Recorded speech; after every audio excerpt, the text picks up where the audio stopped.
Nuestra Familia, Spanish for Our Family, is a criminal organization of Mexican-American, Chicano, prison gangs with origins in Northern California. While members of the Norteños gang are considered to be foot soldiers of Nuestra Familia, being a member of Nuestra Familia itself does not signify association as a Norteño. Some law enforcement agents speculate that the Nuestra Familia gang, which operates in and out of prisons, influences much of the criminal activity of thousands of Norteño gang members in California. The gang's main sources of income are distributing cocaine, heroin, marijuana, and methamphetamine within prison systems, as well as in the community, and extorting drug distributors on the streets. Nuestra Familia was organized at Correctional Training Facility in Soledad, California, in 1965. In the late 1960s, Mexican-American inmates of the California state prison system began to separate into two rival groups, Nuestra Familia and the 1957 formed Mexican Mafia, according to the locations of their hometowns. The north-south dividing line is Bakersfield, California. The inmates who formed the Nuestra Familia gang banded together to protect themselves from the Mexican Mafia, but then grew to be involved in drug dealing, extortion, and robbery. Nuestra Familia are prison enemies of the Southern Chicanos, who consisted of La M.A., better known as the Mexican Mafia.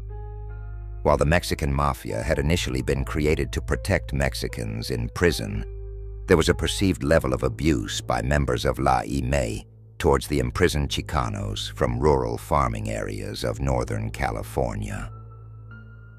The spark that led to the ongoing war between Nuestra Familia and members of the Mexican Mafia involved a situation in 1965 in which a member of La M.A. stole a pair of shoes from a northerner at Duell Vocational Institute in Tracy.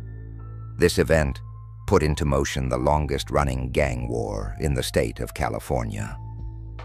The Nuestra Familia was not recognized as a prison gang by the California Department of Corrections and Rehabilitation until 1979, since the written constitution of the Norteños stated that the gang's leaders resided in Pelican Bay State Prison in California. The relocation of the 5 leaders led to turmoil among its members. The leadership vacuum resulted in a power struggle between prospective generals. Eventually, 3 new generals came to power at Pelican Bay, yet 2 were demoted, leaving only David D.C. Cervantes as the highest-ranking member of the gang in California. Cervantes' rise marked the first time in decades that the Norteños had a single leader at the helm of their criminal organization.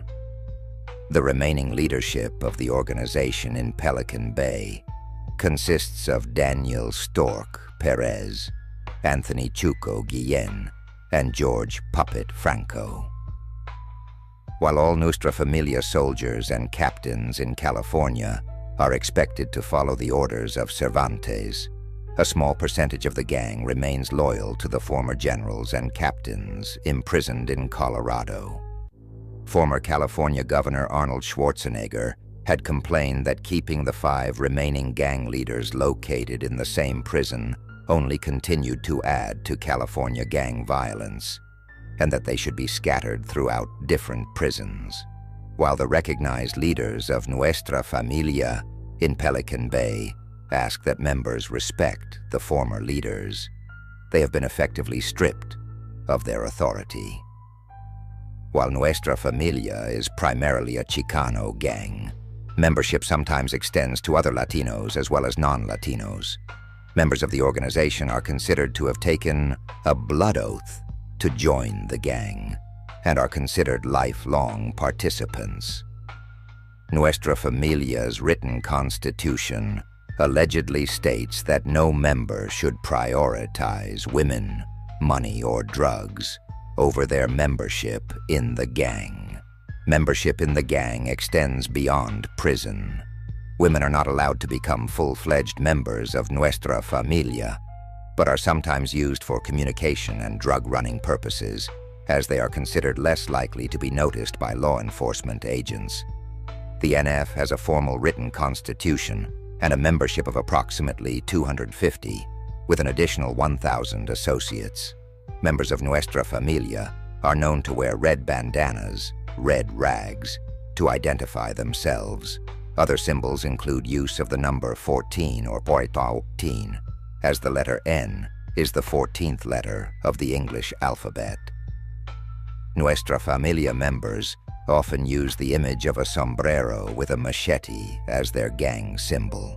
Federal law enforcement agencies, long unable to infiltrate Nuestra Familia, began to step up their investigations in the late 1990s.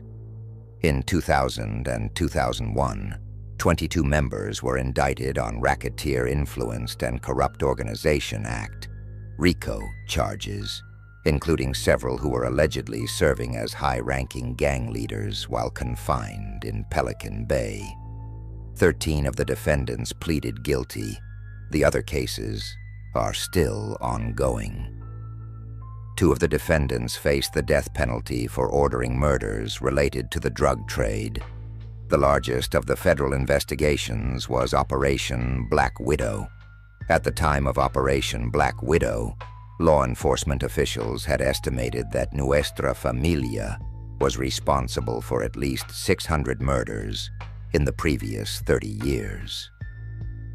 In the aftermath of Operation Black Widow, the 5 highest-ranking leaders of Nuestra Familia, James Tibbs Morado, Joseph Pinky Hernandez, Gerald Cuete Rubalcaba, Cornelio Tristan, and Tex Meren Hernandez, were transferred to the United States Penitentiary, Florence ADX, the federal supermax prison in Colorado.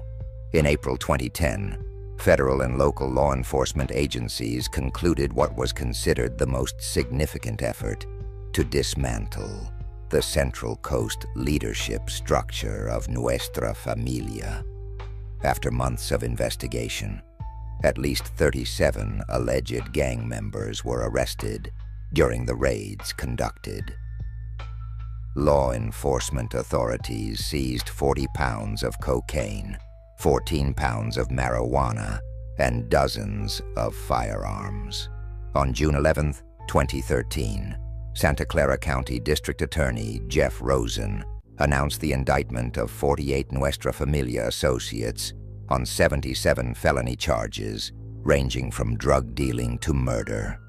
What began as a fight for respect inside prison has turned into a decades-long criminal empire. Nuestra Familia's war with the Mexican Mafia is far from over, and while law enforcement continues to battle them, one thing is certain: as long as there are prisons, gangs like Nuestra Familia will continue to thrive in the shadows. For more videos like this, make sure to subscribe to Real Crime Stories Daily.